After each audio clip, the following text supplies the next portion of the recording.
इसलिए हम कहते हैं कि कहीं हमारे कार्यकर्ता इससे घबराने का या इससे ये नहीं मन में सोचने का जरूरी है।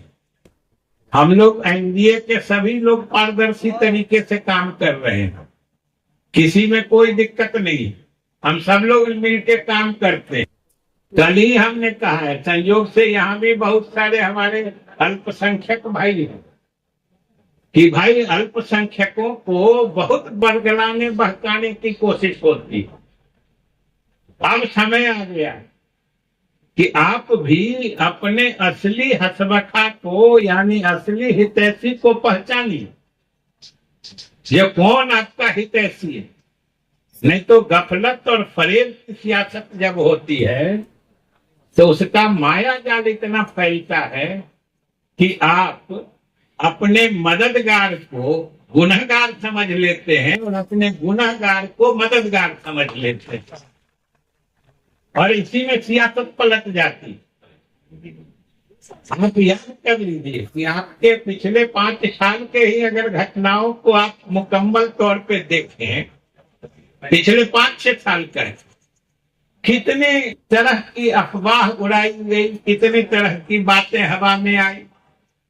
एक बार नागरिकता संशोधन कानून आया, क्या अफवाह फैलाया गया। समस्तीपुर जिला में भी बहुत हंगामा हुआ कि ये सारे मुसलमानों का नागरिकता छीनने की साजिश। याद कर लीजिए सर, हम जान के कह रहे हैं कि एक एक चीज याद करके रखिए कि 19 में ये कानून बना था और पूरे अल्पसंख्यकों में अफवाह फैलाई गई, ये तुम्हारी नागरिकता छीनने की साजिश है, कानून बन रहा है। आप बताइए, 8 साल तो हो गए कानून के बने हुए। समस्तीपुर हो या बिहार सूबा हो, किस अल्पसंख्यक की नागरिकता छीन ली गई उस कानून के तहत। उसके बाद वक्त संशोधन कानून आया, पूरा हंगामा हुआ। यहाँ भी देखे एक से एक जज्बाती भाषण तकरीर दिए गए कि मुसलमानों पर अत्याचार का ये हथियार बयान बनाया जा रहा है। जो मुसलमानों के पुराने लोगों ने जो संपत्ति समाज के लिए वक्त की है वो सरकार छीनना चाहती है। आज 1.5 साल हो गए कानून के बने हुए। कोई एक मिसाल दे दे। किस वक्त समस्तीपुर में भी बहुत सारे वक्त हैं, कमेटियां हैं, किस वक्त की संपत्ति सरकार ने हड़प ली। और सबसे ताजा तो चुनाव के समय में हो रहा था एसआईआर पे कितना हंगामा। समस्तीपुर जिला में भी अनेक जगह जीप के बोनेट पर बैठ के नौजवान नेता सब घूम के क्या क्या भाषण दे रहे हैं कि अल्पसंख्यकों के मतदान का अधिकार छीनने की साजिश है, उनका नाम मतदाता सूची से काटने की साजिश है। एसआईआर हो गया, नई मतदाता सूची भी आ गई, चुनाव भी हो गया और आप सब कार्यकर्ताओं के बल पर रिकॉर्ड तोड़ बहुमत से सरकार भी बन गई। लेकिन आप बताइए कि आज तक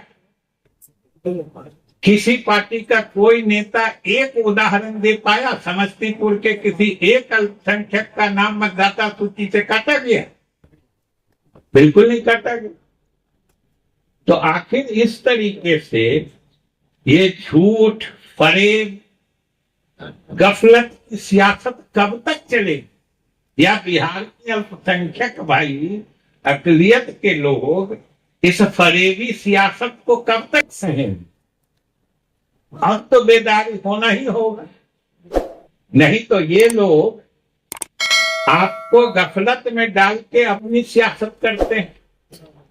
और आप जोड़िए एनडीए के हुकूमत में, जिसमें सारी पार्टियां आज पूरे मुल्क में यानी पूरे देश में अकलियतों के हित में सबसे अधिक काम करने वाली सरकार और नेता एनडीए जो नीतीश कुमार के नेतृत्व में काम किया है, पूरे मुल्क में, देश में ऐसा कहीं नहीं हुआ।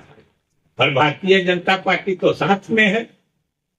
कहीं कोई अवरोध नहीं, बल्कि सहजता से सारी चीजों में साथ रहे हैं। तो कैसी गफलत की जाती, क्यों लोगों के बीच में भय भ्रम उत्पन्न किया जाता है?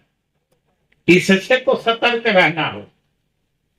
और जब आज सरकार, ये हम लोगों की एनडीए सरकार है, जिसने अकलियत के भी माली हालत, मतलब उस समाज में जो गरीबी है, मुफलिसी है, कम पढ़े लिखे लोग हैं, उसको दूर करने के लिए आज सबसे अधिक योजनाएं, और आपको अंदाजा नहीं